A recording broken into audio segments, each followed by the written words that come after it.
আব্দুর রহমান Binte Mohammad মাস্টার Mujibur রহমান।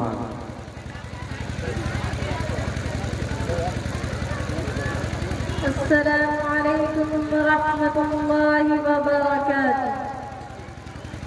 الحمد لله رب العالمين والصلاة والسلام على رسوله الكريم وعلى آله وأصحابه وسلم تسليما كثيرا.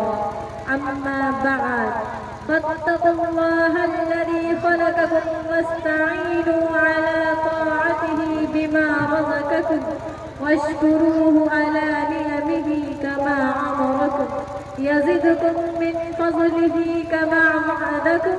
أيها المستمعون والمستمعات، إن الأمة الإسلامية جسد واحد مهما تناءت أقطاره وتباينت أجناسه وألوانه وتباعدت دياره، فالمؤمنون أمة واحدة يوالي بعضهم بعضا ويرحم بعضهم بعضا ويفرح أحدهم لفرح أخيه كما يعلم ويحزن لمصابه وألمه.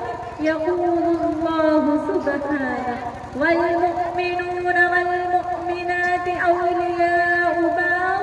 ويقول النبي صلى الله عليه وسلم: المؤمن للمؤمن كالبنيان يشد بعضه بعض.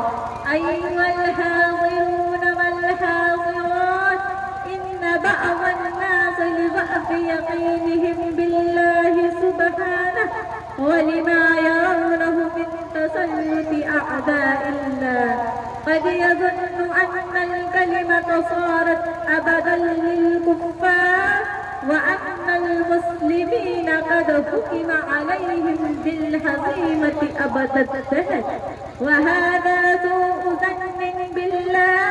فما أهون الكفار على الله العظيم الكبير، إنهم في قبضته نواصيهم بيده ولا يعجزونه. وأي قوم أهرى بالخزي من اليهود الذين كتب الله عليهم الذلة والمسكنة. هؤلاء اليهود شزاز الآفاق وقتلة الأنبياء الذين حرفوا كتب الله وغضب الله عليهم ولعنهم وشردهم وأذلهم.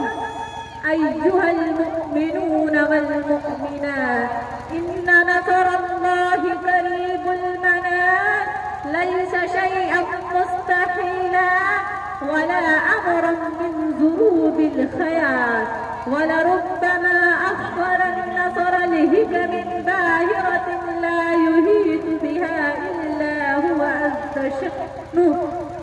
قد يؤخر الله النصر لأن الأمة لم تحقق بعد أسبابه، فإن الله شرط للنصر شروطا وجعل له أسبابا، فإن لم تحقق أمة ذلك فإنا لها النصر.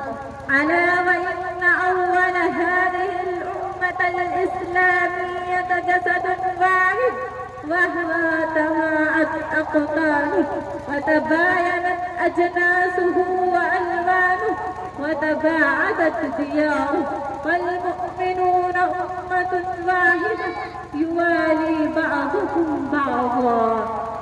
إن النصر لا يمنه الله للبطالين الجبناء ولا للخوارين الضعفاء ولا للبتاع الذين كفروا.